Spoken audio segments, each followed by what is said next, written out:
Hello there. Stay a while and listen. Tonight, we delve into the shadowy, brutal, and frankly unglamorous existence of the medieval assassin. Forget what you've seen in movies.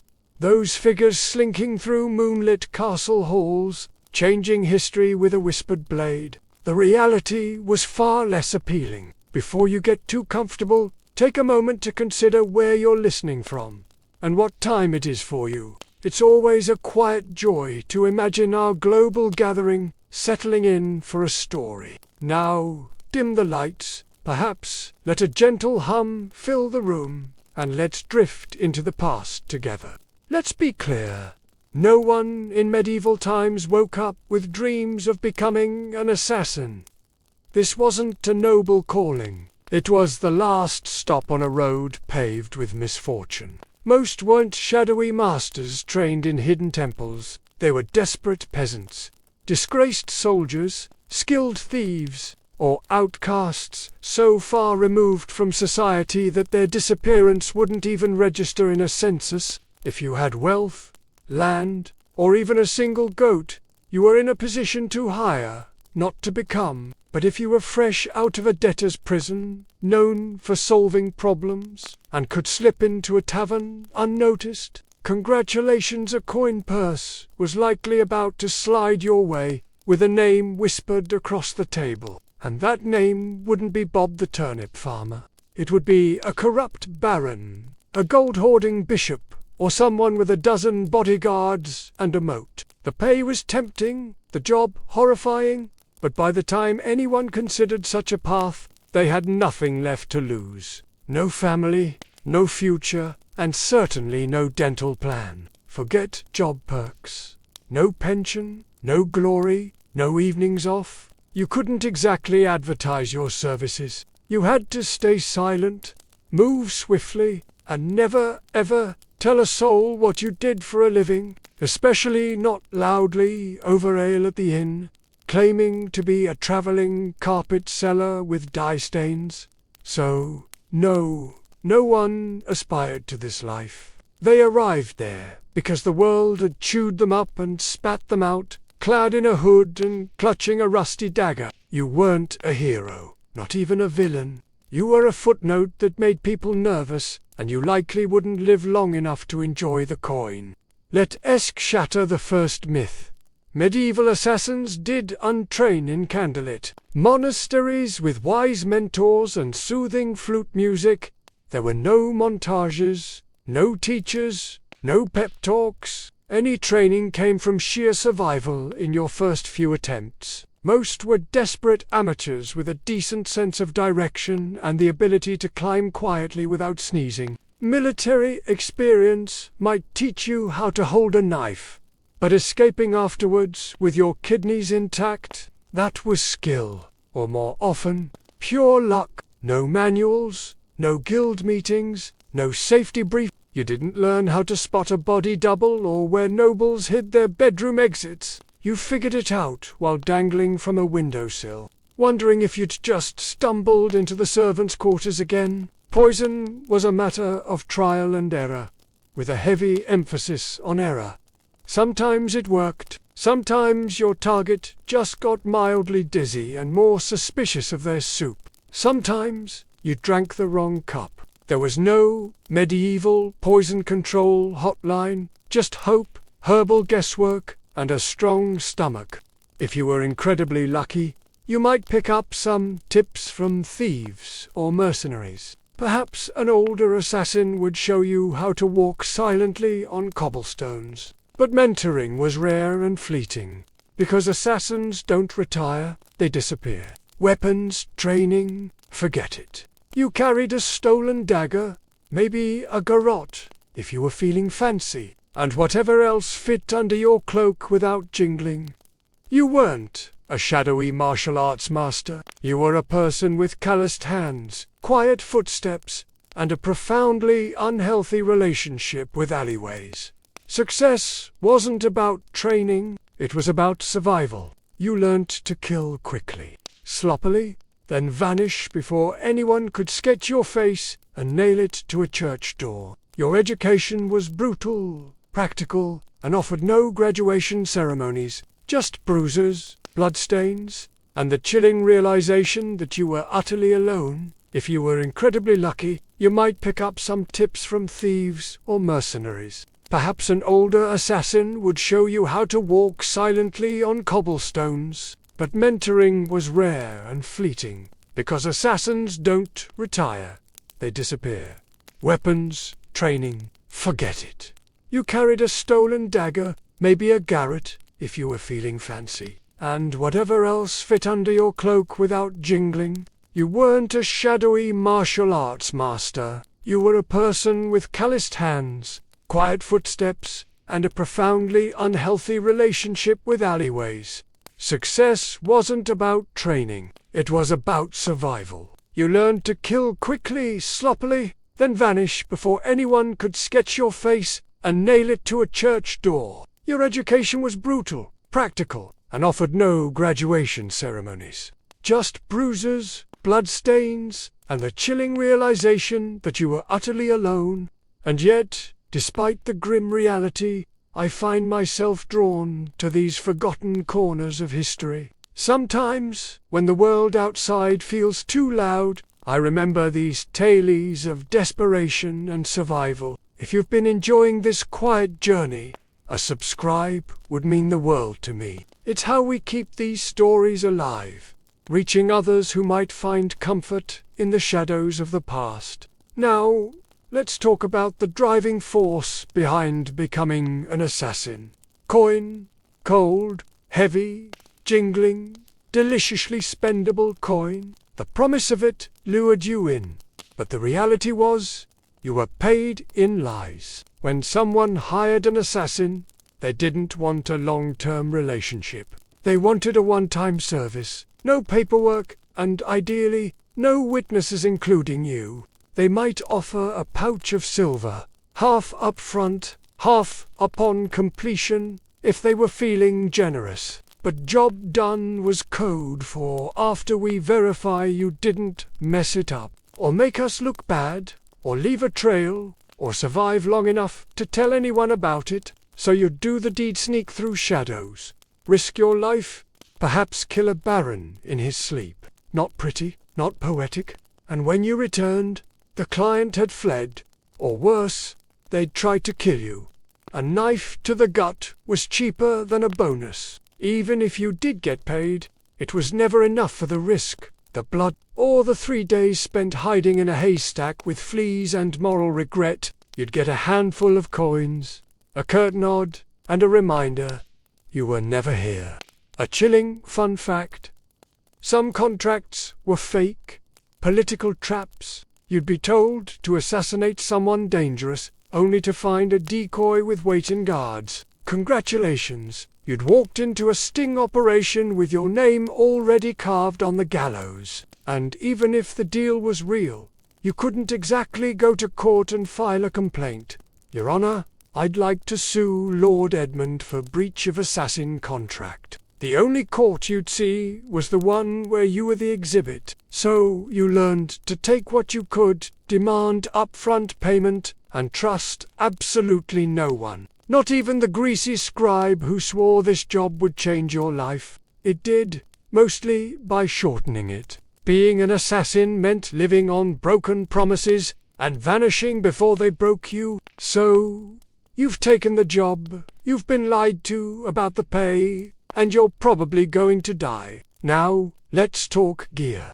Forget the fantasy novels and video games. No retractable wrist blades, smoke bombs, enchanted daggers, or crossbows that folded neatly into your boot. Your toolkit consisted of whatever you could steal, sharpen, or hide beneath a tattered cloak without clanking. If you were lucky enough to find a gold coin in a dead man's shoe, you might have a good dagger. Not ornate, not curved like a dragon's tooth, just sharp, hopefully rust-free, and ideally not smelling of your last victim. Poison existed, but it wasn't a glamorous slow drip into a wine goblet. Most medieval poisons were unpredictable, made from plants, minerals, or toad guts. Some worked instantly, some took hours. and some just made your victim vomit for 2 days, leaving them angrier and very suspicious of stew. Ropes were occasionally useful for strangling, climbing, or tying things up, but you had to be fast. Nothing ruined the mood like fumbling with a knot in a struggle. Bows were effective if you had one, knew how to shoot it, and weren't trying to smuggle it through a palace disguised as a flower arranger. Most assassinations were up close and personal. No time for elegant marksmanship. Just quick, quiet, and hopefully not messy, and you didn't get backups. If your blade bent, broke, or fell down a well, it was time to improvise. A slate roof tile, a rusty nail, a shoe buckle with intent, desperate times. Indeed, you carried your tools hidden in hems, boots, or hollowed-out bread, and you kept them close, not for safety, but because your weapon was your best friend, your boss, and your only retirement plan. No upgrades, no tinkering with gear between missions. You didn't polish your kit. You prayed it wouldn't betray you mid-strike, because, in the end, it wasn't the weapon that did the killing. It was you alone, poorly equipped, and expected to perform miracles with a spoon and a prayer. Sometimes I think about the weight of those choices, the desperation that drove them. It makes me wonder if you had a hidden struggle, a quiet burden that no one else knew about, what would it be? And if these tales of hidden lives resonate with you, I hope you'll consider subscribing. Each new subscriber helps this channel grow, letting more stories emerge from the shadows. Assassins weren't hired to take out random drunks. Your targets were important. Nobles, bishops, military officers, sometimes even royalty. And these people were incredibly hard to kill. First, the guards. Not one or two, but dozens. Armed, armored, and wealthy. You'd spend days memorizing patrol patterns, door creaks, and how many stairs it took before the guard with asthma needed a breather. Second, walls. Castles had gatehouses, murder holes, and moats filled with biting creatures. If you didn't fall into the water, you still had to worry about arrow slits and boiling oil. Your job description included, may get flamed for peeking. Third, the servants and staff. One wrong look from you, and they'd be whispering to the guard captain faster than you could say, "I'm just the herbalist." Assassins weren't just fighting swords. They were fighting gossip, and medieval gossip traveled at light speed. If it meant someone kept their head. Finally, your actual target was paranoid, and rightfully so. These people were surrounded by backstabbers, relatives with claims to their titles, and 36 people pretending to like them. They didn't eat without a tester, or sleep without 3 locks on the door. Some even slept in decoy beds, or rotated rooms, like a deadly game of musical chairs. And don't get excited about a feast. Yes, they'd be drunk, but so would you, and you'd still have to get past royal guards, 3 dogs, a very alert jester, and 50 witnesses holding tank. Even getting close could take weeks. Posing as a servant, bribing a chambermaid, hiding in barrels. And when the moment finally came, you had one shot. One precise, perfect, non-squeaky, non-bloody, vanish in the night moment, or you'd become the next public deterrent, swinging from the castle gate with a sign that read, "Nice try." Honestly, when you picture a medieval assassin, you likely imagine sleek black robes, leather braces, perhaps a mysterious hood billowing in the moonlight. Reality, you looked like a sick goat herder with something to hide. Disguises weren't high fashion. You had whatever you could scavenge. Peasant rags, a monk's robe 2 sizes too big, or the remains of a guard uniform that definitely still smelled like its previous owner. The goal was to blend in, but blending in meant looking like everyone else who hadn't bathed in 2 weeks, limped from old injuries, and had a nervous twitch from malnutrition. You didn't look suspicious because of your cloak. You looked suspicious because you kept adjusting your belt to hide a dagger wrapped in cheesecloth. And forget masks. Most face coverings just made you look like a leper. Great for avoiding conversation, terrible for entering parties. If anyone asked who you were, you had to think fast. I'm Brother Tobias. I take care of silent prayer and rooftop maintenance. Even if you made it past the guards, noble households weren't full of idiots. Servants noticed unfamiliar faces, especially ones that fumbled chamber pots and couldn't name the cook's cat. You were always one Ivy.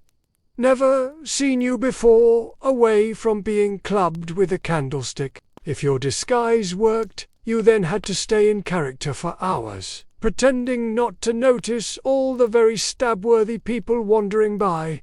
Wigs didn't exist. If you needed to look older or younger, you were stuck smearing dirt on your face, squinting, and hoping no one got close enough to notice your beard was glued on with honey. The truth was, your disguise gave you maybe 5 minutes of confusion.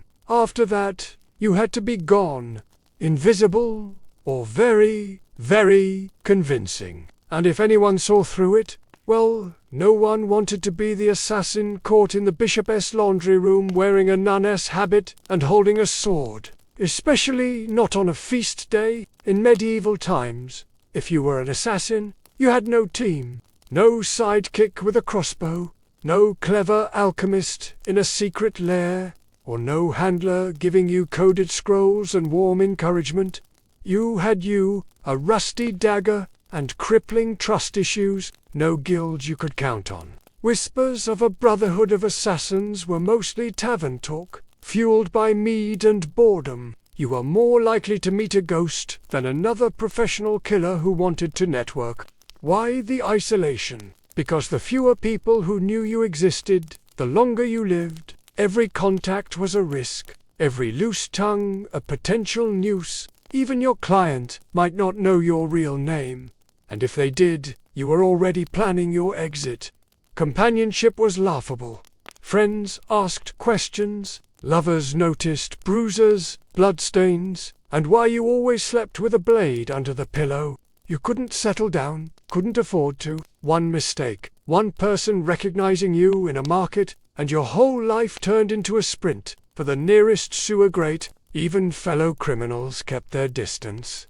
Thieves were sociable. You were that guy who makes people disappear. They feared you, or worse, saw you as a walking liability. No one wanted to share stew with someone whose occupation could attract a mob with torches. Don't expect sympathy either. You couldn't tell anyone how hard it was to sleep after silently strangling a corrupt bishop. If you talked about your job, people assumed you were either lying or dangerous, and they weren't wrong. So you kept your secrets, your scars, and your weapons to yourself.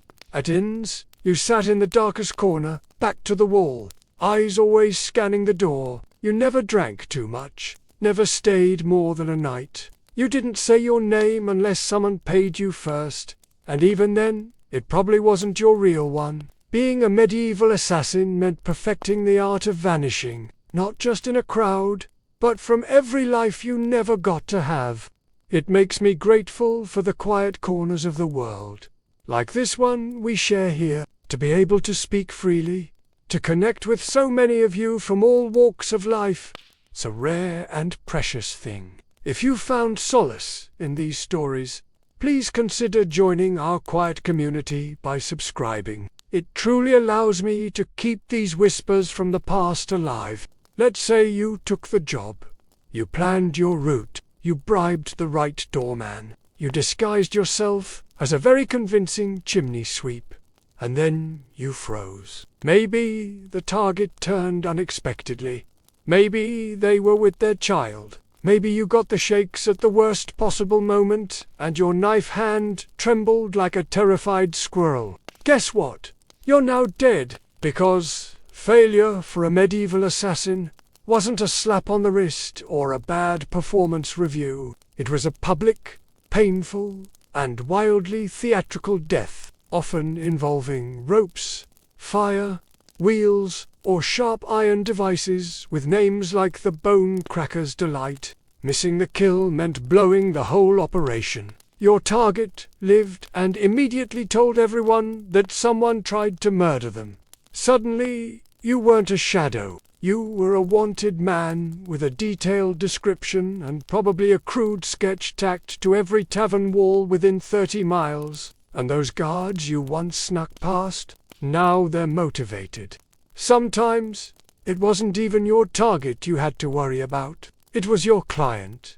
If you failed, you were no longer an asset. You were a liability. Someone who could be tortured, interrogated, or worse, talk. The very people who paid you would be the first to put out a second contract on you. And there were no second chances. No, sorry, the blade slipped. I'll try again tomorrow. You had one shot, one moment in time, and if you blew it, the best you could hope for was to die quickly before anyone found out who hired you. Failure also meant shame, the silent, humiliating kind. You didn't just fail to kill. You failed to be invisible, to be perfect. For assassins, perfection was survival. Anything less might as well paint a target on your back. It didn't matter how many jobs you'd done before. No one cared that you succeeded 12 times. Because, in this profession, you're only as good as your last kill. And if your last kill didn't happen, you'd better start running. So, you did it. The plan worked. The dagger struck true. No screams, no guards, just a clean drop to the floor and a very important person who now wasn't. Congratulations. Now run for your life. Because being a successful assassin in medieval times didn't mean sipping wine on a rooftop while the city burned behind you. It meant fleeing through back alleys with someone's blood on your boots and a dog already sniffing your trail. No victory lap, no post-job drink with colleagues, no casual debrief with your client. You didn't even get a moment to admire your work. The moment your blade struck, your new job became escaping everyone who now wanted to murder you in increasingly creative ways. Guards coming, doors locked, horses tied up on the other side of town, and you're probably bleeding. You had to plan your exit before the kill. Routes, disguises, fallback, safe houses, maybe a boatman who owed you a favor, or at least didn't ask questions, because the city would go on lockdown within minutes. No one wanted a scandal, and lockdown meant closed gates, armed checkpoints, and a dozen angry men with swords, who all just received your rough sketch in the phrase, maybe armed and extremely And let's talk about the client. Assuming they actually planned to pay you, they were going to meet you at a cozy tavern with a smile and a thank you card. They'd probably vanish too, because an assassin who just completed a job is the most dangerous person alive. You knew too much. You'd proven you could get into places others couldn't. So, even when you succeeded, you walked away with coin in one hand and a giant target on your back. And what did you win? A week of sleeping in hovels, bribing fairy captains, shaving your beard in the dark, and pretending your name was Brother Lucian as you tried to blend in with monks heading east, because success didn't mean survival. It meant starting the whole game over in a new city under a new name, with even more people looking for you this time. So yes, you made the kill. Now run like hell. If being a medieval assassin wasn't already miserable enough, hunted and sleeping in places that smelled like go-to, also had to deal with the wonderfully creative paranoia of the people around you. Because in the Middle Ages, assassins weren't just feared, they were considered cursed. To the average peasant, you weren't just a killer in a hood. You were some unholy creature who whispered to demons and smeared frog guts on your blade under a full moon. Why else would you be able to sneak past guards and vanish in the dark? Logic wasn't popular then, but superstition, that was everywhere. Some believed assassins could shapeshift. Others claimed you were invisible, unless bathed in holy water. One popular tale suggested assassins made pacts with forest spirits and could breathe death through walls. Imagine walking through a village and hearing a woman mutter, "Don't make eye contact. He might hex the baby." Even your tools were suspect. Carrying a dagger. Clearly, it was forged in a cursed forge. Using poison, that wasn't chemistry. That was witchcraft. And you probably stirred it with a severed toe under a blood moon. You'd think this fear might help you. People avoided you. Right.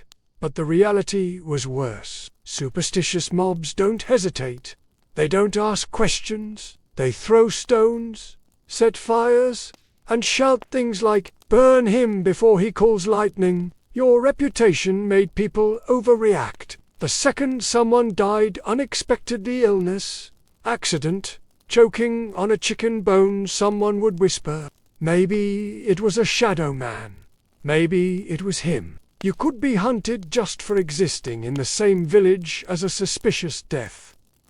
That meant you had to keep moving, always. Stay too long, and suddenly a priest is ringing a bell, while 5 angry farmers hold pitchforks like they've been waiting for this moment their entire lives. And heaven help you if you were caught with anything remotely weird. Dried herbs, strange coins, or even a foreign accent. That's all it took for someone to shout sorcerer and light a torch. In a world that believed monsters wore human faces, being too quiet, too clever, or too fast made you a threat, and in medieval logic, threats had to die quickly, and preferably on fire. Ah, poison. The assassin's weapon of a quiet kill, no mess, no screaming, no steel on bone, just a sip, a stagger, a sigh, and done. That's the theory. In practice, poisoning someone in the Middle Ages was like trying to win a bar fight with herbal tea and a bad attitude. First off, poisons weren't reliable. You didn't have access to purified cyanide or a neat little pill labeled fast-acting doom. You had plants, mushrooms, minerals, maybe the occasional toad. You had to gather, grind, and pray. Even then, it might just give the target a stomachache and a renewed commitment to his anti-assassin guard team. No scientific measurement. You didn't dose precisely. You eyeballed it. A pinch a little, and the noble just vomits and cancels dinner. A pinch too much, and you die from exposure before the first course is served. Also, medieval kitchens were chaotic. You couldn't just waltz in and season the soup with nothing. You had to bribe or impersonate a cook, sneak in while no one was watching, or worst of all, try to poison a meal that would go through 3 tasters and a dog. Yes, a dog. If your victim was a noble, they didn't just eat food, they treated it like a military operation. Meals were tasted, blessed, and sniffed by everyone from the steward to the jester. By the time the food hit their plate, it had passed through more security than a royal wedding. Even assuming you slipped in the poison, it wasn't detected, and the target actually ate it. The next part was wildly unpredictable. Some poisons took hours.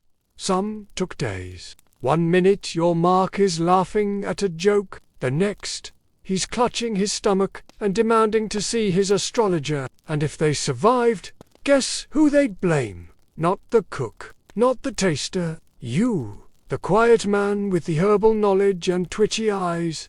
So poisoning wasn't efficient. It was risky, slow, and full of variables, none of them in your favor, and if you were caught, you didn't get a quick death. You got interrogated with tools until you confessed to poisoning everyone, from the Duke to the dog. You'd think that if you successfully changed the course of history by removing a tyrant, sabotaging a royal bloodline, or silencing a political threat, someone would remember your name. Nope. You were an assassin. That meant your name was never meant to be remembered. At best, you were a rumor, some hooded figure, a foreigner with cold eyes, or the quiet man who never finished his ale. You might have pulled off the most legendary hit of the century and still ended up as a mysterious death. in the official record. In fact, that was the point. Your client didn't want a story. They wanted plausible deniability. The fewer people who knew who did it, the safer they were, and the less likely they were to end up poisoned by their own assassin. So, your name was buried the moment the job was done. If you even used a real one, you didn't sign your work, you didn't brag, you didn't keep trophies, you didn't exist outside the moment of the kill. And if someone did know your name, that was a loose end. And in your profession, loose ends had a very short shelf life.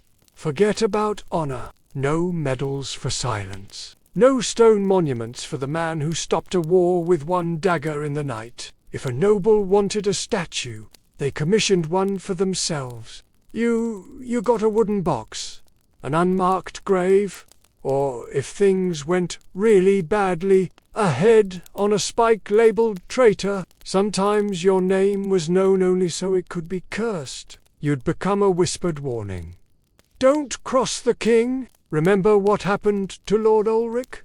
Yes, and the man who did it, gone like a ghost.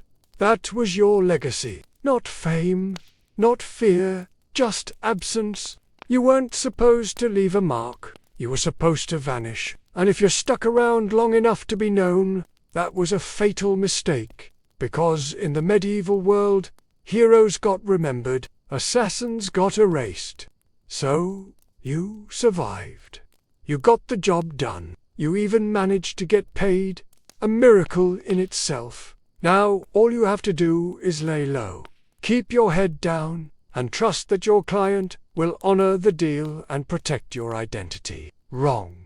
Because in the world of medieval assassination, there was one rule even more sacred than don't get caught.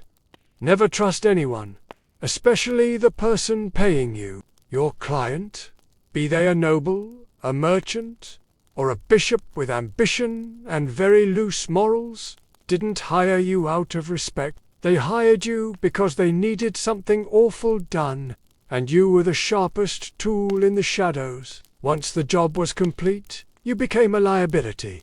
You knew too much. You knew who wanted who dead, when, why, and possibly how much they were willing to pay for it. That made you dangerous, not just to their enemies, but to them. So, what did they do?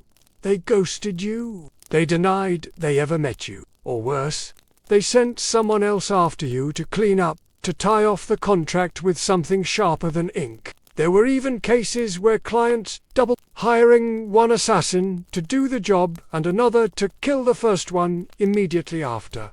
No refunds, just reduced risk. And if you dared try to blackmail a client, threaten to expose them, that was bold. And also your final mistake. Because powerful people in the Middle Ages didn't negotiate with assassins, they crushed them. If your client had a shred of honor, a rare species, indeed you might get paid and left alone. But even then, you'd still have to assume they were watching you from a distance. With someone already sharpening steel and memorizing your walk, you were the secret that couldn't talk, the shadow that couldn't stay. Even success wasn't enough to earn trust. Because, in their eyes, if you killed once, you could kill again. And no one, not even the person who hired you, wanted to be next.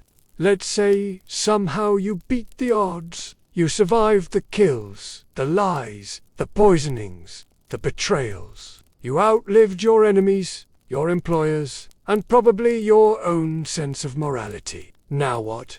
You retire? Absolutely not. Because in medieval times, assassins didn't get retirement plans. There were no farewell banquets, no quiet cottages by the sea, no pensions paid in gold coins and grateful whispers. You didn't fade into a peaceful life. You vanished, or you died, often both. The problem was simple. You were never safe. Even if you walked away from the job, your past didn't. You had too many secrets in your head, too many names in your memory, and too much blood on your hands. People didn't want you retired. They wanted you forgotten, which usually meant buried. And even if no one came after you and that beg if you had to live with a constant fear that that a new assassin, young and eager to prove himself, had just received a contract for a shadowy figure who used to be someone dangerous. So, you changed your name again. You moved to a village where no one asked questions. You faked a limp, sold herbs, pretended you once worked as a guard. But even then, you didn't sleep well. You avoided crowds. You always sat facing the door. You kept your dagger under the floorboard next to the pouch of coins you never touched, because it still smelled like the man you earned it from. And you couldn't trust yourself either. Years of silent killings and quick escapes did something to your brain. Every knock on the door made you flinch. Every stranger on the road might recognize you. You stopped dreaming because dreaming was dangerous. You couldn't love. You couldn't relax. You couldn't laugh too loud. You lived like a ghost, pretending to be a man. The truth was, there was no endgame for a medieval assassin. Just a slow, cold fade into obscurity, always moving, always watching, until one day you slipped into the dark, and no one noticed. And maybe that was the best you could hope for. By now, you've probably figured it out. Being a medieval assassin wasn't darkly romantic. It wasn't noble. It wasn't even all that profitable. It was a grim, thankless, short-lived career wrapped in blood-stained linen and followed by a crowd of people who wanted you dead. You wouldn't last. Not a week. Maybe not even a day. Because you'd start with the wrong assumptions. That you'd be sleek, in control, a whisper in the dark. But what you'd really be is cold, hungry, and one bad guess away from the noose. You'd slip into town, cloak pulled tight, ready for action, only to discover that your target moved locations. The guards are drunk but trigger-happy, and the stable boy you paid for information just sold you out for a mug of ale and a piece of bread. You'd freeze at the wrong time, stab the wrong guy, get spotted by someone's maid who once saw your face near the chapel, and suddenly you're not a shadow. You're the problem. Then what? You run. But you're not used to medieval terrain. The mud, the uneven cobblestones, the absolutely insane number of loose chickens in the street. You slip, fall, get tackled by a guard named Thomas, who just got dumped and is looking for an outlet. And let's say you survive that, then you deal with the aftermath.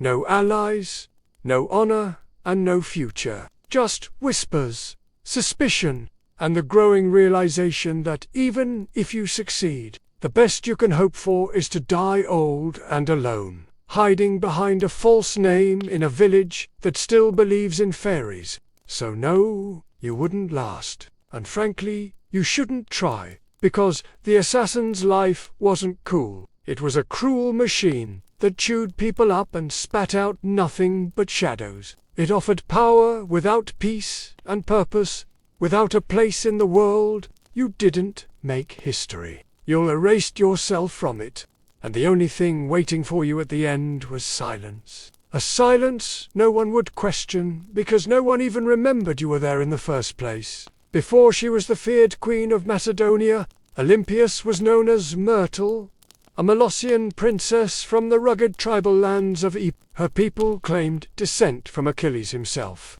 And whether or not the blood of heroes truly ran in her veins, one thing was certain. This was not a woman born for the sidelines of history. From a young age, Myrtle was steeped in mystery and ritual. Her upbringing was shaped not just by politics, but by prophecy, ecstatic rites, and a reverence for the ancient gods. She wasn't the type of princess who smiled and embroidered tapestries. No, she was drawn to serpents, omens, and the frenzied ceremonies of the cult of Dionysus, where women danced barefoot in the moonlight and called upon the divine in states of trance. Her connection to the gods wasn't performative. It was personal. She didn't merely worship, she embodied. According to ancient sources likely written by men, both terrified and enthralled, She kept sacred snakes in her chambers, and even allowed them to coil beside her in bed. Whether this was literal fact, or the kind of slander that powerful women attract, like flies, we'll never know. But it stuck. To her allies, it made her divine. To her enemies, it made her dangerous. Her real power began not in a battlefield or throne room, but in the uneasy flicker of torchlight, among the whispers of priestesses and the curling bodies of serpents. She wasn't just a princess. She was a living oracle. A woman touched by something older than politics and colder than steel. So when Philip II of Macedon, brutal, brilliant, and famously horny, arrived at the island of Samothrace for a religious initiation, he didn't just meet a beautiful princess. He met a mystery he couldn't resist. Their marriage wasn't just a political alliance. It was a collision of prophecy and power. And from the very beginning, it was full of omens. Some said lightning struck the sky on their wedding night. Others claimed Olympias dreamed of a thunderbolt entering her womb. All of it would become legend. But one thing is certain. The union of Olympias and Philip didn't just create a child. It created Alexander the Great, and she intended to shape his destiny from the very first breath. Olympias' marriage to Philip II was not the fairy tale one might expect for a queen who would one day birth an empire. From the beginning, it was a combustible mix of prophecy, pride, and paranoia. Philip, ruthless, charismatic, and already collecting wives like trophies, married Olympias around 357 BCE. She was likely just a teenager, but she wasn't naive. She saw in Philip a man whose ambition matched her own, and perhaps even a divine match for her spiritual destiny. Macedon wasn't exactly an easy kingdom to walk into. It was a land of iron and ambition, where kings were killed by cousins and brothers, turned into rivals overnight. But Olympias, the priestess of Epirus, walked in with her head held high and eyes already on the crown. Their marriage was rocky from the start. Philip Perot, for all his political genius, was not built for monogamy. He would go on to marry multiple women, often for alliances, always for power. But Olympias wasn't one to sit quietly in the shadows. She held her own court, maintained her own alliances, and was known to turn to oracles and rites to divine her future, and perhaps Philip's fate.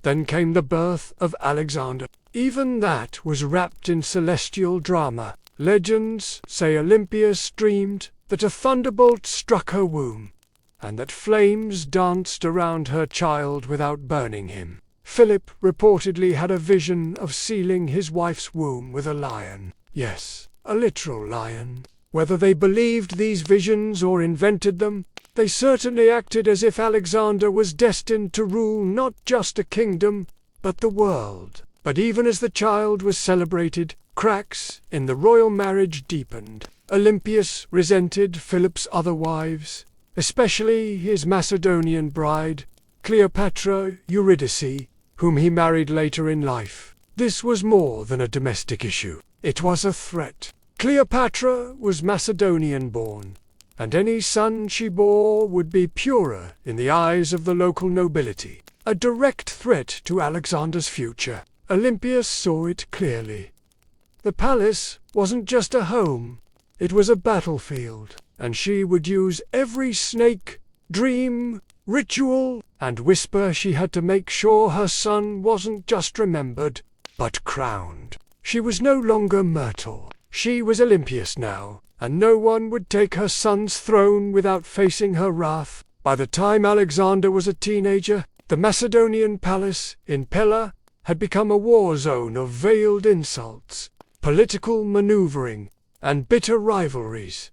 Olympias wasn't just fighting for influence, she was fighting for survival. She knew that the court was filled with snakes, but she was the one who taught them how to bite. Philip II had begun to distance himself from her. He was campaigning more, drinking more, and perhaps worst of all, listening more to his Macedonian advisors. The final blow came when he married a young noblewoman named Cleopatra Eurydice, to be confused with the Cleopatra of Egypt.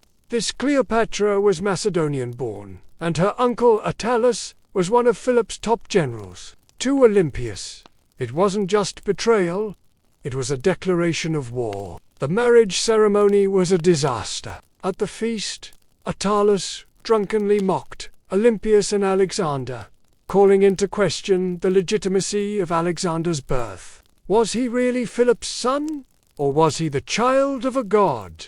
As Olympias liked to claim, it was meant as an insult. But Olympias seized the myth. Let them whisper. Let them believe her son was touched by Zeus. It made him untouchable. Alexander stormed out of the feast. Olympias left Macedon entirely, retreating to Epirus. But her exile was not defeat, it was strategy. In her homeland, she was still royalty. She could gather support, whisper in ears, and watch as Philip's palace began to rot from within. She didn't need to be physically present to be dangerous. Then came the shockwave. Philip was assassinated at his daughter's wedding, just as he was about to invade Persia, just as he was on the verge of crowning himself not just king of Macedon, but potential emperor of the known world. The question that echoed through every marble corridor and torchlit hall was the same. Who did it? Was it Pausanias, the guilted bodyguard who carried out the act? Was it the result of court intrigue?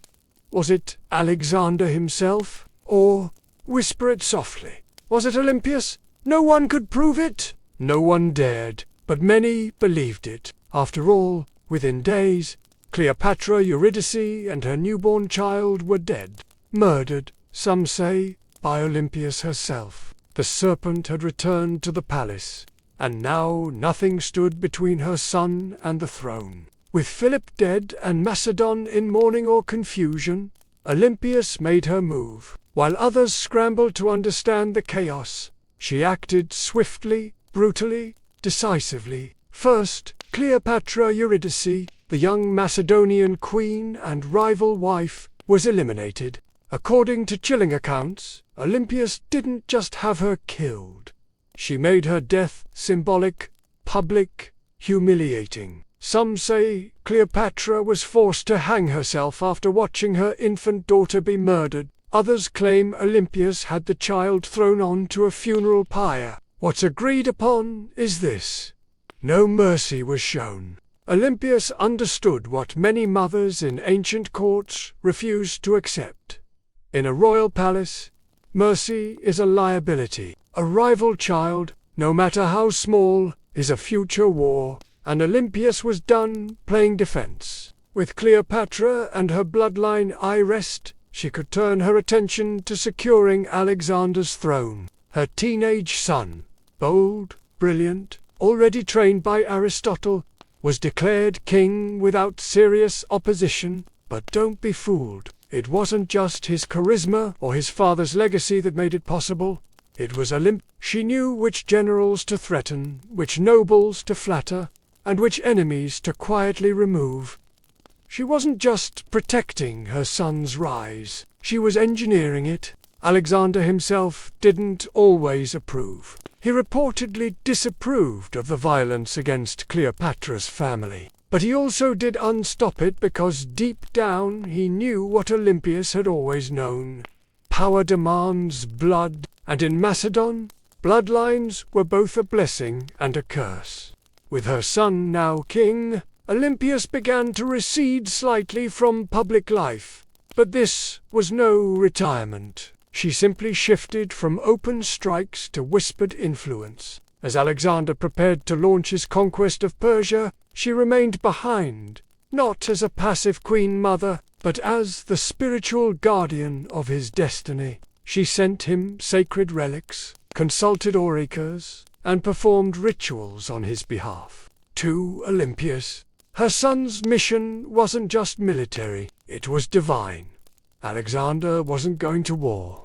He was fulfilling prophecy, and as long as she drew breath, no rival, Macedonian, Persian, or otherwise, would derail that divine plan. She had crowned her son. She had cleansed the palace. Now she would guard his empire from behind the curtain, with teeth bared. As Alexander marched east to conquer the known world, Olympias remained behind in Macedon. A queen without a throne, but not without power. Her official title was Queen Mother. But make no mistake, she ruled in all but name. Though regency was technically handed to Antipater, one of Alexander's trusted generals, Olympias refused to be sidelined. She wrote letters to her son, constantly advising, warning, sometimes chastising him. These weren't the sweet letters of a doting mother. They were political briefings laced with oracles and venom. And Alexander, thousands of miles away, read every word.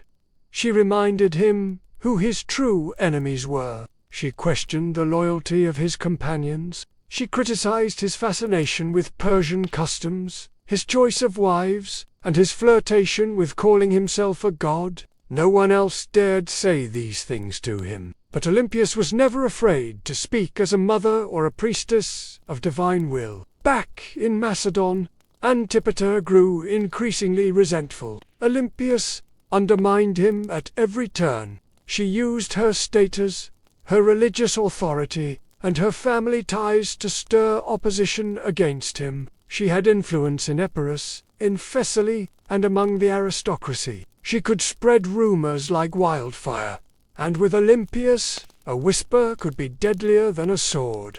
Meanwhile, her letters to Alexander became more urgent. She warned him of Antipater's ambition, painting him as a second Philip, ready to betray and usurp. Whether she truly believed it or simply feared losing her grip, she kept pressing her son to act. Alexander, however, hesitated. He needed Antipater to keep order in Greece while he fought in Asia, and so the rift between mother and general widened. Olympias watched. She waited, but beneath her religious robes and maternal concern, she was growing impatient. She hadn't endured years of palace warfare to be ruled over by an old soldier. As Alexander's empire stretched from the Aegean to India, Olympias saw cracks forming. He was taking on too much, trusting too many foreign advisors, and drifting away from the mother and the gods that made him. She believed his victories came from divine favor and from her. And if he forgot that, well, Olympias knew how to remind kings who they really were, even if that king was her own son. When news of Alexander's death in Babylon reached Macedon in 323 BCE, it didn't arrive like a trumpet, it arrived like a dagger. For Olympias, it wasn't just the loss of a son, it was the collapse of a world she had spent decades building. Her boy, the divine storm she had prophesied, raised, unleashed, was gone, and he'd left behind no clear heir, no single successor, only chaos.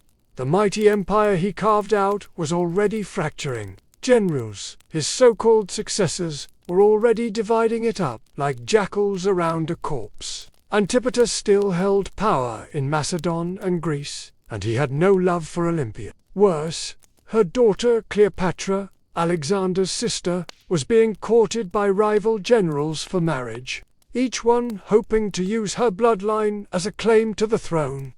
Olympias saw what was coming. Civil war wasn't a possibility, it was inevitable.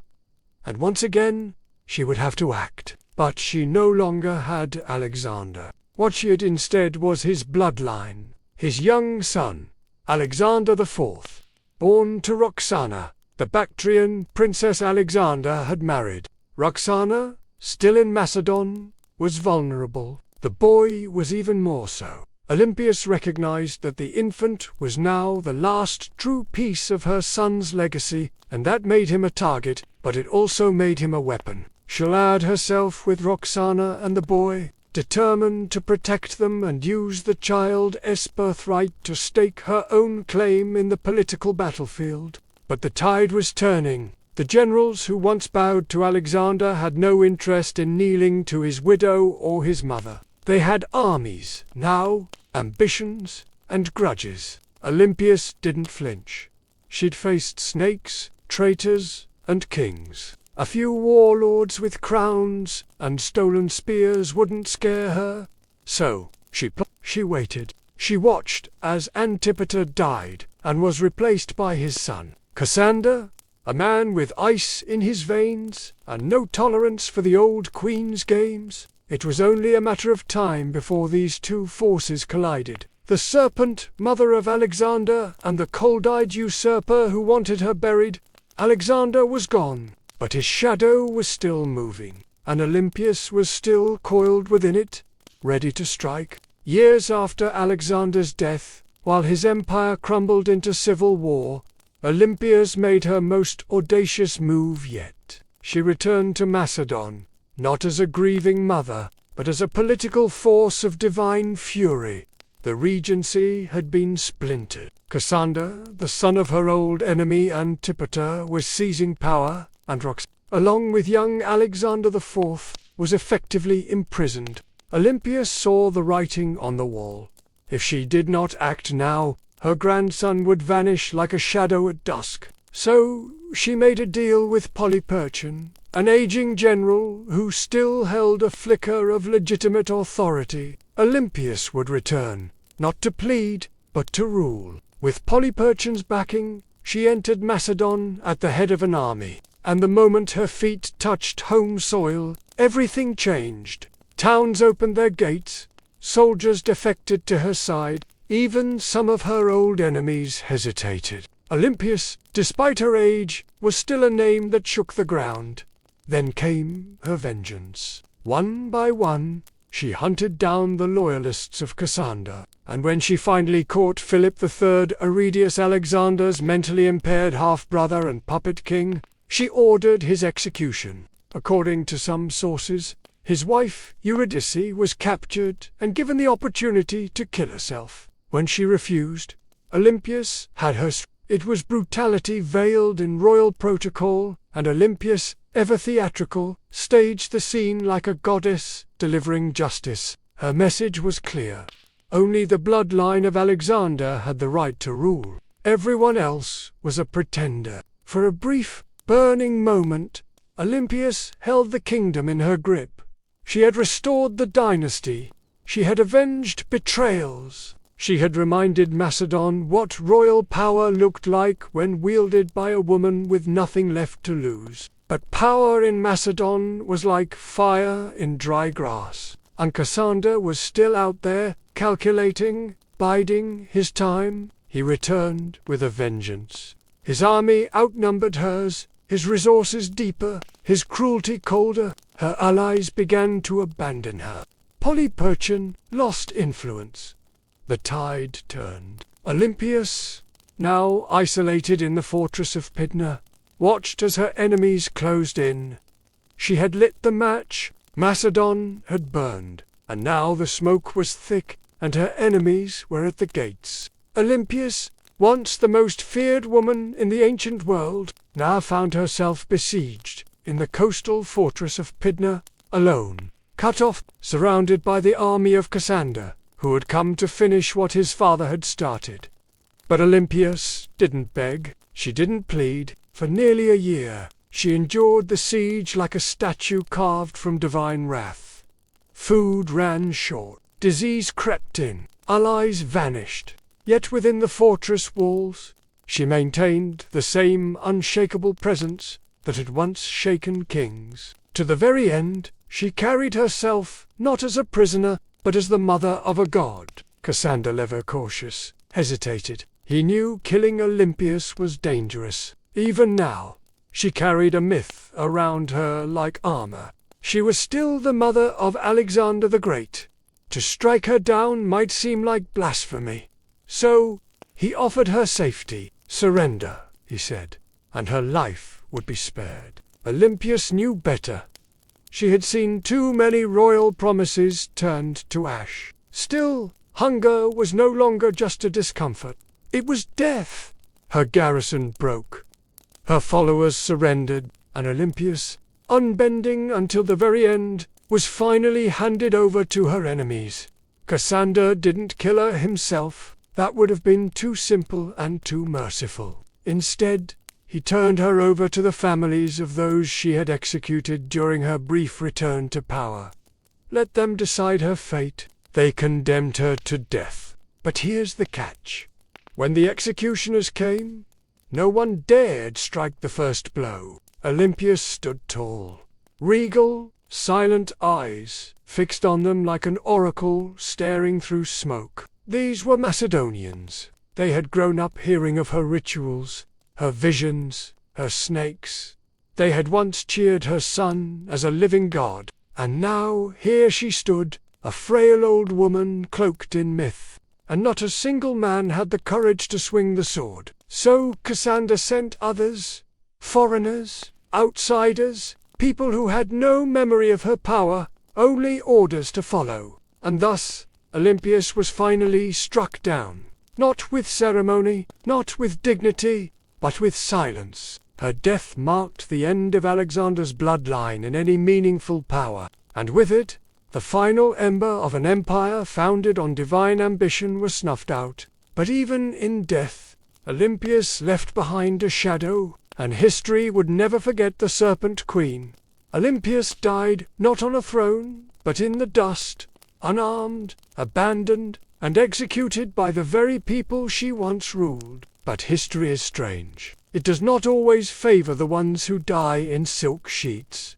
Sometimes it remembers those who went down hissing, and Olympias was never meant for quiet history. In life, she had wielded motherhood like a sword, and prophecy like a shield. She wasn't just the mother of Alexander the Great, she was one of the architects of his rise. Without her, there is no myth of the divine child, no rituals whispering of thunderbolts and lions, no ruthless purging of rivals that cleared the path for a teenage king to rule the known world. Olympias didn't just give birth to an empire, she defended it with claws. Yet, even among the ancient world's most ruthless dynasts, Olympias stands apart. She didn't command armies in the field like Cleopatra or ride into battle like Boudica. Her battlefield was subtler and colder. It was a world of poisoned goblets, political marriages, priestesses, and oracles. She understood the power of fear,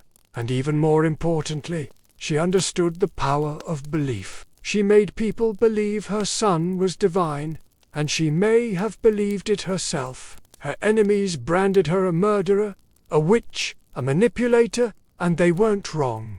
Olympias was all those things and more. She was the product of a brutal world that respected cunning far more than kindness, and she learned early that mercy was a luxury queens couldn't afford. In the centuries that followed, she was both vilified and but no historian, ancient or modern, could call her irrelevant. She haunted the legacy of Alexander like a phantom, always in the background, always just behind the curtain. And maybe that's exactly where she belonged. Not as a tragic mother or a footnote in a king's story, but as a story unto herself. The woman who wrapped herself in prophecy, slept beside snakes, and outlived gods. Olympias's bones turned to dust long ago, but her legend endures in every tale of ruthless queens, in every whisper of blood-born destiny, in every empire built on myth. She is still there,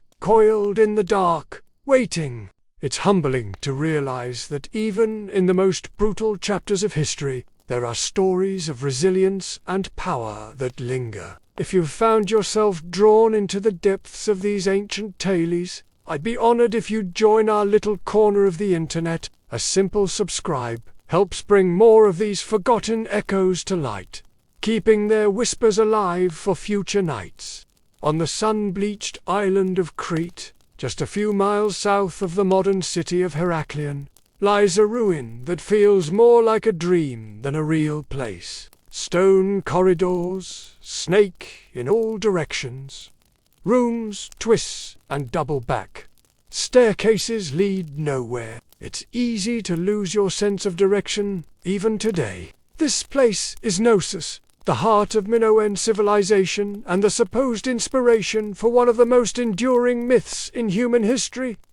the labyrinth of the But before there was a legend, there was a palace. A palace unlike any other, built around 1900 BCE and expanded over centuries. Knossos wasn't just a royal residence. It was an entire city under one roof. Covering nearly 150,000 square feet, it featured over 1,000 rooms, light wells, storage magazines, shrines, workshops, and what may have been the first flushing toilets in history. It had running water, multi-story apartments, and an intricate system of air circulation. This wasn't a primitive fortress, it was an architectural masterpiece. To modern archaeologists, Knossos looks like organized chaos. To ancient visitors, it probably felt like magic. The man who brought Knossos into modern awareness was British archaeologist Arthur Evans. In the early 1900s, Evans excavated the site and quickly became convinced that this was the origin of the Greek labyrinth myth. The layout was disorienting, the architecture deeply symbolic, and everywhere he turned, he found motifs of bulls painted on walls, carved into stone, or sculpted into tiny golden charms. The bull, after all, was sacred to the Minoan. Evans even went so far as to name the civilization after the mythic king. Whether Minos was real or not, his legend became inseparable from the ruins. But here's the twist. No one's found a literal labyrinth. No underground maze, no prison chambers, no half-man. What we have instead is something far more mysterious. A city designed in loops, wings, and layers, deliberately difficult to navigate.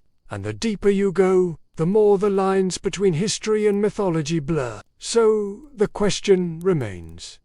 Was the Minotaur born from these walls? Or was the palace itself the monster? Knossos may not give up its answers easily, but it's very good at making us ask the right questions. The myth is as famous as the ruin. A monstrous half-man, half-bull trapped in a labyrinth so complex that no one who entered ever found their way out. Only Theseus, the Athenian hero, managed to kill the beast and escape, thanks to a ball of thread and the cunning of Princess Ariadne. But where did this story come from? And why a labyrinth? The earliest versions of the myth speak of King Minos, the powerful ruler of Crete, who demanded tribute from Athens in the form of 7 boys and 7 girls each year. These unfortunate souls were fed to the Minotaur, a creature born from divine punishment and shame. The Minotaur, locked in an underground maze, symbolized the dark underbelly of power, something savage, hidden behind grandeur.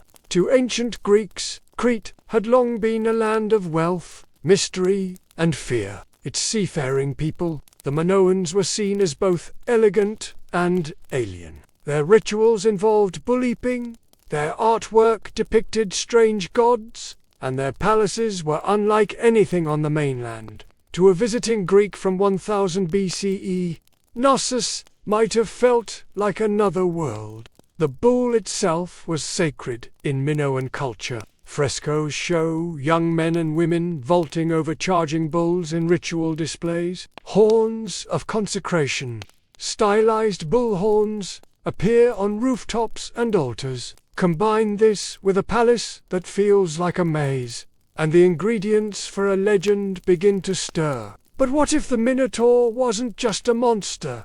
What if it was a metaphor? Some scholars believe the tale reflects a memory of Cretan dominance over the Aegean, a time when Athens truly did pay tribute to a stronger, stranger power. The labyrinth could symbolize the political entrapment of weaker states, and the Minotaur, the raw, terrifying force behind Minoan rule. Others argue it's more psychological.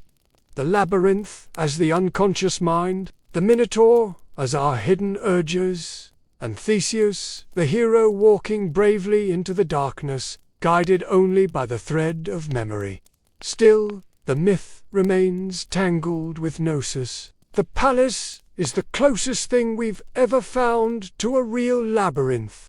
No monster, no Ariadne, but perhaps something deeper. Not just a myth echoing through history, but a history that was asking to become myth. Long before Athens raised its marble temples, or Sparta sharpened its spears, there was the Minoan civilization, one of the earliest advanced societies in Europe.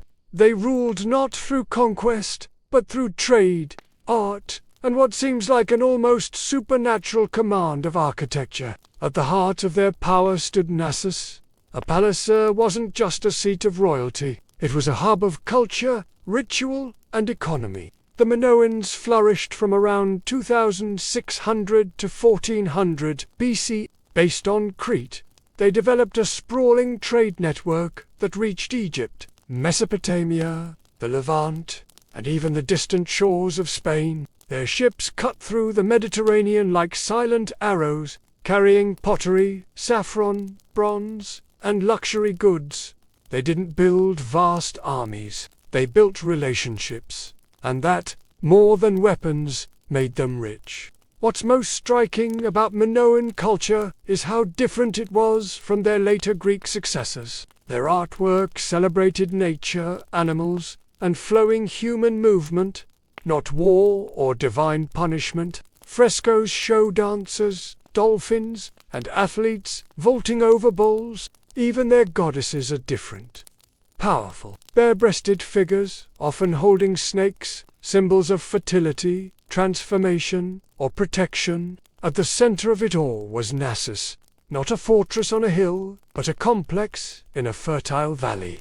It had no massive defensive walls, suggesting the Minoans either felt secure on their island or projected enough power to make defense unnecessary. Their confidence was architectural. Multi-story buildings, colonnaded courtyards, and advanced plumbing systems hinted at a society far ahead of its time. And yet, for all their sophistication, the Minoans left behind no deciphered written records. Their primary script, Linear A, remains unreadable to this day. We don't know what they called themselves. We don't know what their kings believed, what prayers they spoke, or what truly happened behind the walls of Knossos.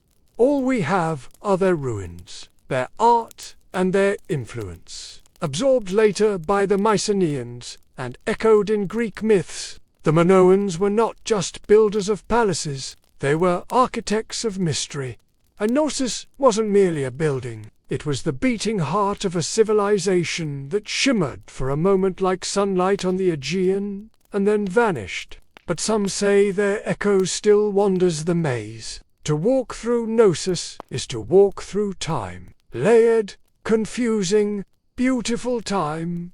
It's not just the scale that overwhelms you, it's the design. Rooms lead to rooms.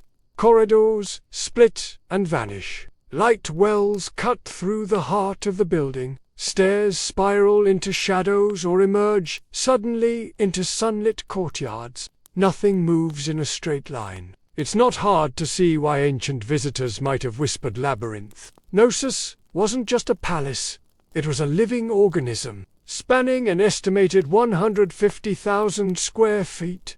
The complex contained over 1,000 chambers, some tiny, some grand. These weren't randomly placed rooms. They were purpose-built workshops, storage spaces, shrines, apartments, and throne rooms, all arranged around a large central courtyard that may have hosted public ceremonies or bulliping rituals. The palace was built on multiple levels, up to 4 or 5 stories tall in places, using natural slopes and artificial terraces to navigate it without getting lost. You'd need memory, instinct, or a thread like Theseus. And yet, this apparent chaos hides a remarkable intelligence. The Minoans mastered passive ventilation, cooling rooms through air shafts and open stairwells. They funneled rainwater through clay pipes and had toilets that flushed long before Rome made it fashionable. One of the most iconic areas is the so-called throne room, named for the alabaster chair built into the wall, flanked by benches. Around it are frescoes of griffins, mythical guardians. Was this the seat of a priest, a goddess's chamber, a sacred court, no one knows for certain. And the walls they speak in color. Vibrant frescoes show dolphins swimming above bathtubs, women in elegant flounced skirts with bare chests, youths leaping bulls mid. The art wasn't just decoration, it was identity, fluid, natural, deeply connected to earth and sea. Still, the deeper you go, the more Knossos begins to disorient. Some parts seem intentionally complex, like they were designed to confuse. Maybe that's the root of the labyrinth legend, not a prison for monsters, but a palace that felt alive, a building that invited awe, ritual, and just a touch of fear. No locked doors, no mythical beasts, just a place built to make you question where you were and what was waiting around the next corner.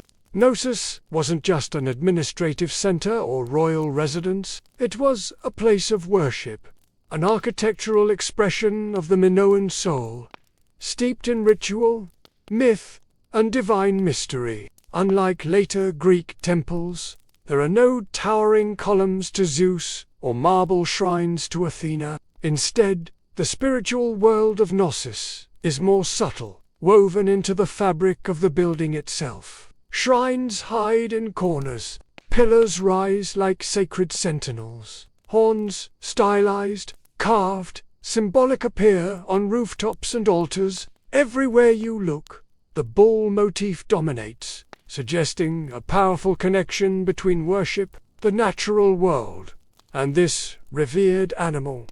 The Minoans didn't seem to fear the bull.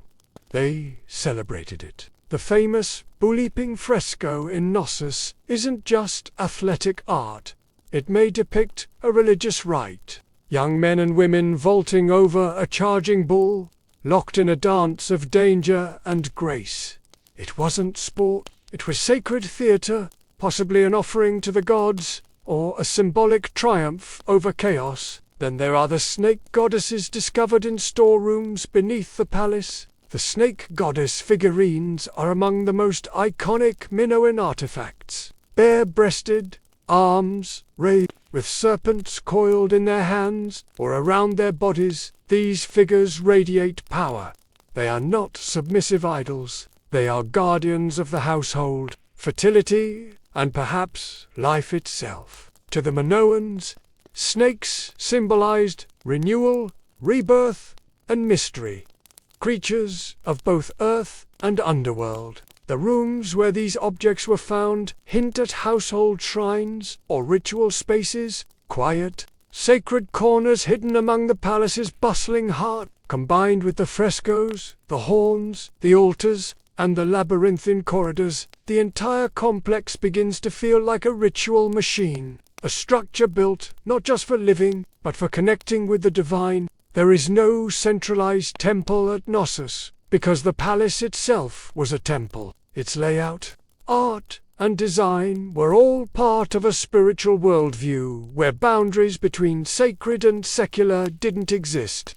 This was a place where myth was architecture, where a corridor could become a passage to the gods, and where every echo in the stone chambers may have once been a whispered prayer. Knossos didn't just house people. It housed gods. For centuries, Knossos stood as a beacon of prosperity, innovation, and cultural sophistication. But then, something happened, something sudden, something no one can fully explain. By around 1400 BCE, the palace was abandoned, the frescoes left to fade, and the Minoan civilization that once ruled the seas had vanished like mist over the Aegean. So what happened? Theories abound. Some point to nature. Around 1600 BCE, the volcanic island of Thera, modern day, erupted in one of the largest explosions in human history. The blast was so massive it likely caused tsunamis that battered Crete's northern coast, devastating ports and farmland. Ash clouds may have blocked the sun, choking crops and disrupting the climate. While Knossos wasn't immediately destroyed, the aftermath of the eruption may have shaken the foundations economically, politically, and spiritually. Others looked to war. By 1450 BCE, the rising power of the Mycenaeans, mainland Greeks, may have taken advantage of Minoan weakness. Archaeological evidence suggests Knossos was reoccupied briefly, but the culture had changed. The art became more martial. Linear A, the Minoan script, was replaced with Linear B, used by Mycenaean scribes. The palace that once thrived with snake goddesses and bull dancers now whispered in a foreign tongue. Some scholars believe the Mycenaeans didn't invade in a single conquest, but gradually absorbed the island first through trade, then influence, and finally rule. Others argue that internal collapse, a civil uprising, political instability, or the failure of the elite may have contributed just as much. What's striking, though, is how little violence is evident in the ruins. There are no charred skeletons, no signs of mass slaughter. Knossos didn't fall with a scream. It fell with a whisper. The great palatial system simply stopped. The rooms went quiet, and nature slowly crept back in. By the time Homer sang of Crete in his epics, Knossos was already ancient myth. A memory tangled in stories of kings, monsters, and labyrinths. And maybe that's fitting, because what killed Knossos wasn't just eruption or invasion, it was time, and the way all great things, no matter how beautiful, eventually vanish beneath the weight of new empires. But the bones remain, and if you listen closely, the maze still hums beneath the earth. For thousands of years, Knossos lay buried beneath the Cretan soil, just another mound of stone lost to time, its name forgotten, its myths distorted, its walls swallowed by olive groves and dust. That is, until one man decided to chase a legend. His name was Sir Arthur Evans, and he didn't just rediscover Knossos, he reimagined it. In 1900, Evans, a British archaeologist with a flair for drama and a deep love for Homeric myth, purchased the land that covered the ancient ruins. Local farmers had been finding strange seals and artifacts, clues that something enormous lay beneath their feet. Evans dug in. What he found would change the history of the Aegean forever. He uncovered a palace so vast, so complex, and so advanced that he was convinced this was the mythical home of King Minoan. The frescoes, the horns, the sheer architectural strangeness of the site, all pointed, in his mind, to one thing: the labyrinth. Evans wasn't just an archaeologist. He was a storyteller, and sometimes a controversial one. He named the people who built Knossos the Minoans, after Minoan.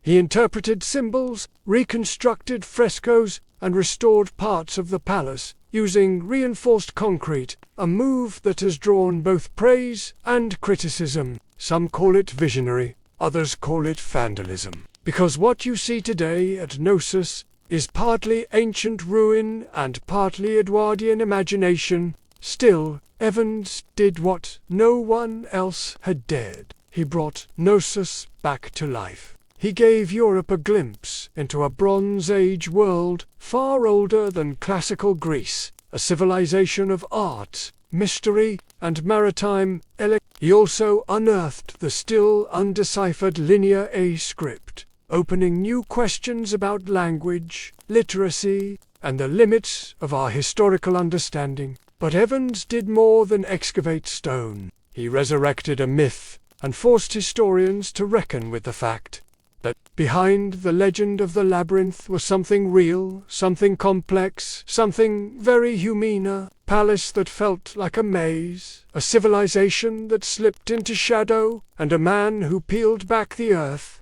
only to discover a story far stranger and more beautiful than he had imagined. Knossos had slept for 3,000 years. Evans rang the bell that woke it up.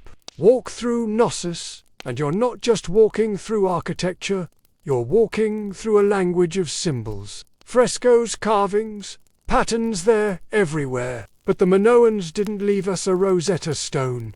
their primary script. Linear A remains so instead of reading their thoughts, we must see them painted across plaster, carved into walls, and hidden in patterns. What exactly were they trying to say? The art of Knossos is unlike anything in the ancient world. There's no obsession with warfare, no rows of kings or battle-hardened heroes. Instead, we find nature, leaping dolphins, blooming lilies, birds in flight, and sacred bulls. The humans are alive, elegant, and often dancing or performing rituals. Even in scenes that suggest danger, there's rhythm and beauty. The Minoans weren't chronicling conquests. They were celebrating life cycles and possibly cosmic order. The most iconic symbol, though, is the double axe, or labyrinth, found throughout Knossos in shrines, on frescoes, even etched into stones.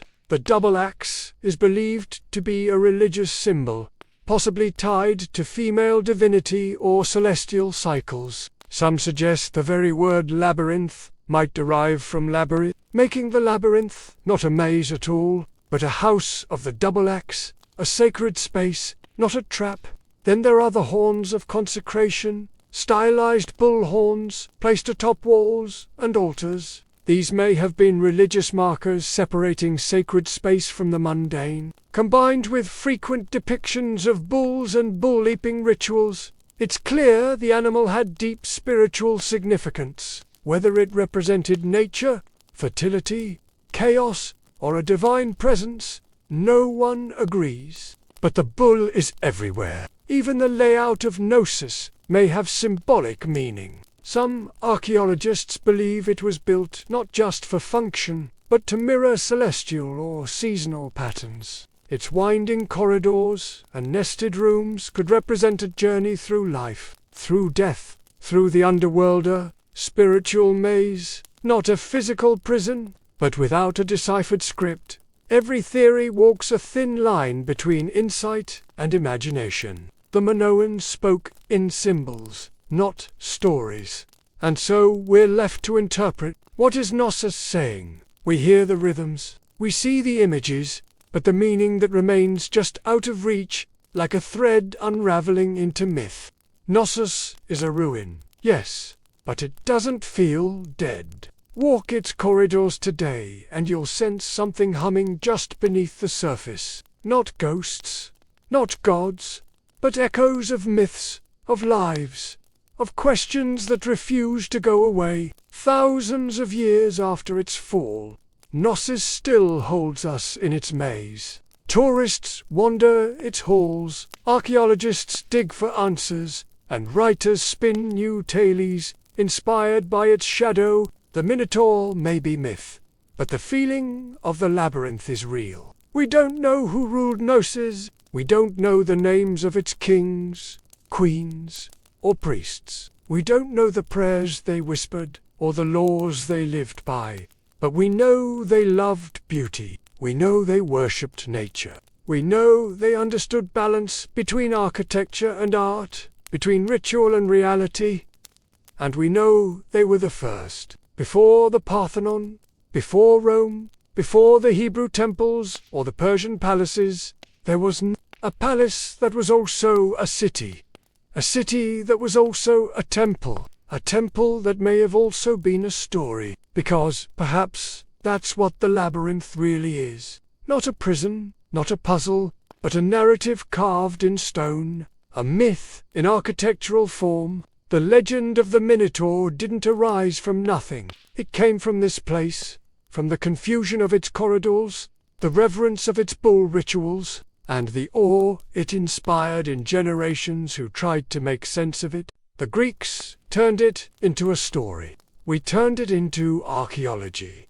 But at its core, Knossos has always been both. Today, we can walk its ruins in broad daylight. We can take photos, draw maps, and even reconstruct its fresco. But the mystery hasn't vanished. The line between fact and legend still shimmers like heat over stone. Maybe that's why Knossos endures. It reminds us that sometimes history isn't meant to be solved. It's meant to be felt. And Knossos, ancient, tangled, half-remembered, isn't just a place on a map. It's a question, one that leads us deeper with every step. And like Theseus, we're all still following the thread.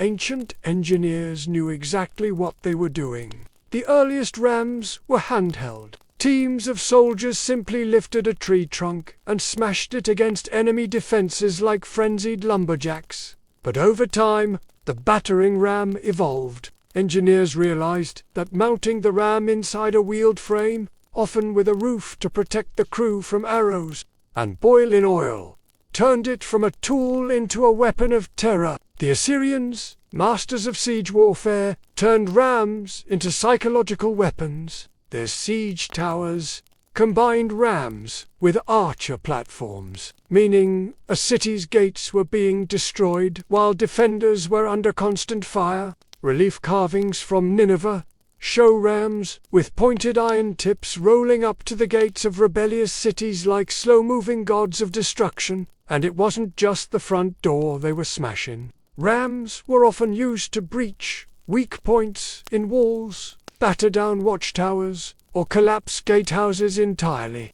Their presence meant one thing: surrender or watch your defenses crumble like stale bread. The Greeks refined them. The Romans perfected them. Roman engineers built massive rams, called Ares Latin, for rams suspended with chains or ropes inside enormous siege shelters. Some were so big they needed dozens of men to operate, and the rhythm of their swinging beam was said to sound like thunder rolling across stone. And yet, for all their brute force, battering rams required serious teamwork. Operators had to keep the ram swinging in sync, while also defending it from burning missiles, stones, and all manner of foul substances hurled from above. A stalled ram was a dead ram. Still, when a battering ram got going, really going, it was unstoppable. Wooden muscle versus human masonry. It was ancient physics, weaponized, and it was only the beginning of how engineers would make walls weep. If the battering ram was the brute, the catapult was the tactician. Where rams smashed close up, catapults attacked from a distance, launching not just stones, but psychological dread. They were the first real artillery pieces in military history, and they revolutionized siege warfare by weaponizing physics in ways that felt almost magical to the enemy. The earliest catapults emerged from the Greek world around the 4th century BC, a product of brilliant minds who wanted to add range and momentum to warfare. Dionysius, the elder of Syracuse, a tyrant with a taste for cutting-edge violence, commissioned the first torsion-powered catapults, devices that used twisted bundles of sinew or hair as tension springs. These weren't slingshots for giants. They were precise instruments of siege terror. The genius lay in their mechanics. Engineers figured out that by twisting ropes tightly, often made from animal sinew, they could store enormous amounts of potential energy. When released, this force could hurl stones, javelins, or even flaming projectiles hundreds of meters.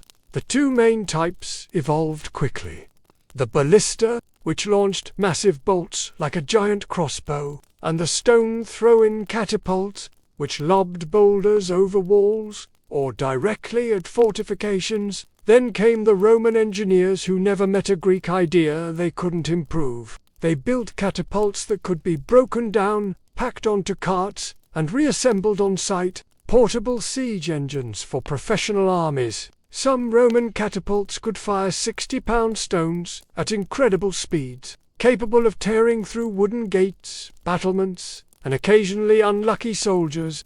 Catapults weren't just about destruction. They were about spectacle. Ancient generals used them to send messages, sometimes literally. Corpses were launched over walls to spread disease and fear. Severed heads were lobbed into besieged cities to shatter morale. In one chilling case, diseased bodies were fired into enemy territory as an early form of biological warfare.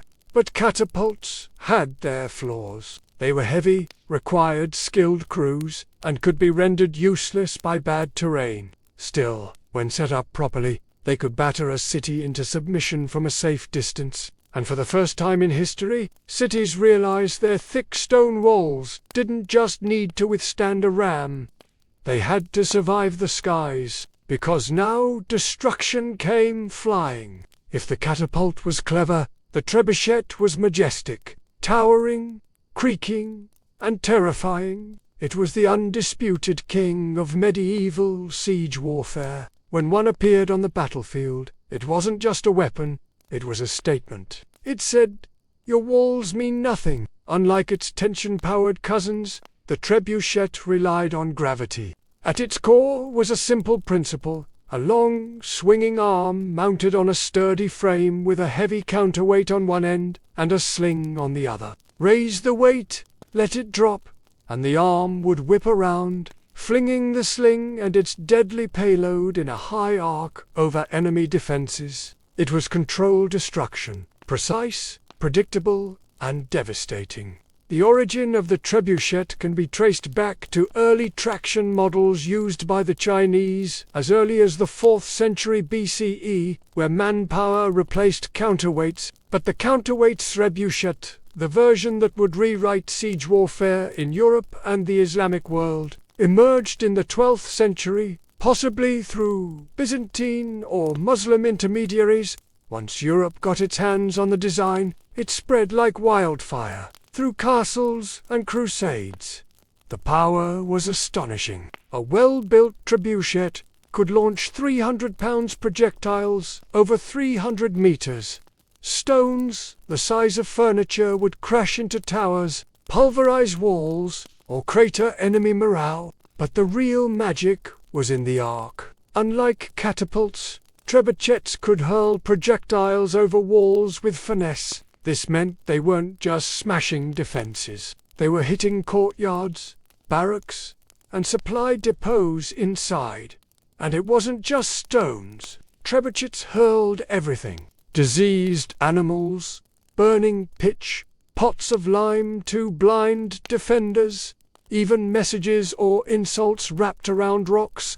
One legendary account from the siege of Stirling Castle in Scotland tells of Warwolf, a trebuchet so massive that the enemy surrendered before it was even fired. The king refused to accept the surrender, just so he could test the machine. But for all its destructive glory, the trebuchet wasn't fast. It took hours to build, minutes to reload, and demanded skilled engineers. Still, no other siege weapon combined range, force, and psychological horror quite like it. It was the medieval version of a slow-motion hammer from the heavens. And when that counterweight dropped, cities held their breath. While catapults launched from afar and battering rams smashed the gates, siege towers took a more personal approach. They rolled right up to the enemy's front door and dropped off armed invaders. Imagine a wooden skyscraper on wheels, covered in wet hides to prevent fire,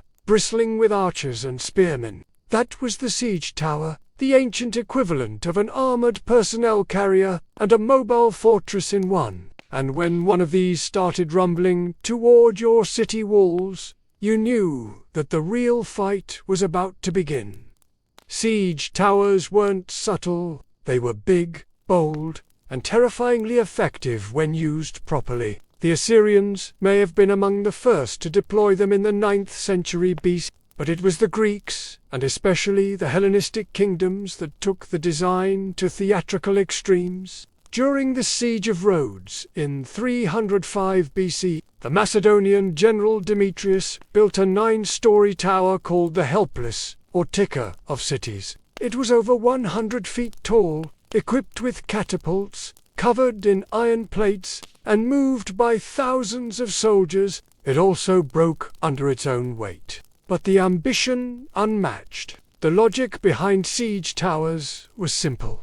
Walls only work if you can't get over them. Siege towers eliminated that advantage by creating an elevated platform from which attackers could descend onto the battlements, bypassing gates and scaling ladders. From the top deck, archers could rain death down onto defenders, while troops on the lower levels prepared to board. But these towers weren't invincible. They were slow, vulnerable to mud, and prime targets for defenders with fire arrows, rolling boulders, or even sabotaged terrain. Smart defenders would dig ditches, flood moats, or build secondary inner walls, known as counterscarp defenses, just to stop a tower's approach. Still, when they worked spectacularly. A breach in the wall was one thing, but having your own rampart suddenly crowded with enemy soldiers, that was chaos. Siege towers transformed the battlefield from a horizontal contest of strength to a vertical race for survival. They made height an asset and a liability. And once the gangplank dropped from a siege tower to the city walls, there was no turning back. It was time for hand-to-hand hell. While rams smashed and trebuchets soared, some of the most devastating siege tactics happened silently underground. Siege tunneling or sapping was the dark art of defeating a city by removing the ground it stood on. Literally. The idea was ancient and horrifyingly effective. Dig beneath the enemy's wall, prop it up with wooden supports, then set those supports on fire. When the timbers burned away, the tunnel collapsed, taking the foundation of the wall with it. One moment, your city stood strong. The next, a massive section of the outer wall crumbled like stale bread. This method didn't look glorious. There were no grand engines or thunderous launches, but tunneling was the slow, invisible killer of fortress warfare. The Assyrians practiced early versions of it, but the technique reached full maturity with the Greeks, Persians, and later medieval European armies. During the siege of Plataea in 429 BC, the Spartans attempted tunneling beneath the walls, only for the defenders to dig counter-tunnels and intercept them mid-dig, turning the soil into a knife-fight nightmare. This defensive tactic became known as countermining, and it added an eerie element to siege warfare. Imagine soldiers digging in pitch black, hundreds of feet beneath the earth, listening for the sound of enemy picks. The moment they heard tapping, they'd race to intercept, often resulting in violent, claustrophobic skirmishes fought by torchlight, with knives and shovels. There was no glory in it, just terror, suffocation, and dirt. But when undermining worked, the results were catastrophic. One of the most infamous examples came in 1212 during the siege of Rochester Castle in England. King John's forces tunneled beneath the southern wall, packed the mine with pig fat, and set it ablaze. The supports collapsed, bringing down the entire tower above. The defenders were stunned, and soon after surrendered. By the 13th century, siege engineers became specialists in identifying weak foundations, measuring the soil's behavior, and planning collapses with terrifying precision. They were geologists and demolitionists rolled into one. And though tunneling required time, labor, and a bit of madness, it proved one truth about siege warfare. If you couldn't go over the wall, and you couldn't go through it, you could always take it down from below. Not all the drama of siege warfare came from the attackers. For every ram built or tower rolled forward, defenders had their own deadly tricks. And sometimes those tricks were hot. Let's start with the most terrifying of them all. Greek fire. Developed by the Byzantine around the 7th century CE, Greek fire was a mysterious napalm-like substance that could stick to ships, walls, and flesh, and kept burning even on water. Sprayed from siphons or hurled in clay pots, it created scenes of pure chaos. To this day, no one knows exactly how it was made. The formula was so secret that it died with the empire, but its effects legendary. Entire fleets were reduced to flaming skeletons within minutes, And that was just the start. In more low-tech defenses, boiling liquids were the go-to weapons of choice. Boiling water, oil, or sand would be poured from murder holes, those quaint openings in the ceilings of gateways or towers directly onto invaders below. Oil was especially feared. Unlike water, it clung to skin, soaking into clothes and armor before being set alight. Imagine climbing a siege ladder, only to be greeted with fire you could never put out. Hot sand, though less dramatic, was vicious in its own right. It would slip into the gaps of armor, especially around the neck or wrists, causing second and third degree burns as it cooked the flesh beneath. It didn't look impressive from a distance, but it turned bold warriors into screaming wrecks in seconds. Defenders also relied on the good old laws of physics. Gravity became a weapon. Giant stones, logs, or even dead animals were dropped from parapets onto siege engines or dense formations of troops. The goal wasn't just to kill, it was to break the machines and morale at once. And then there were traps, hidden pits, collapsing bridges, spiked barricades. Castles became puzzles of pain, designed to slow, confuse, and punish. All of this served one purpose: delay. Every minute a wall held was a minute closer to enemy supply, lines running thin, to disease spreading in camps, or to reinforcements arriving. Siege warfare was a game of attrition, and while the attackers had physics on their side, the defenders had creativity and a whole lot of boiling rage. In siege warfare, raw destruction was only half the goal. The other half was psychological domination, breaking the will of the defenders before the walls even came down. Siege weapons weren't just tools of war, they were massive, creaking, flaming symbols of doom. Every groaning wheel of a siege tower, every arcing boulder flung by a trebuchet, was designed to plant one seed in the minds of those behind the walls. You are not safe. Ancient commanders knew this. The Assyrians paraded their siege engines openly, dragging them across deserts with grand fanfare. The Romans built their siege camps right in view of the enemy, letting defenders watch as battering rams were assembled and catapults tested. Siege was theater, and fear was part of the script.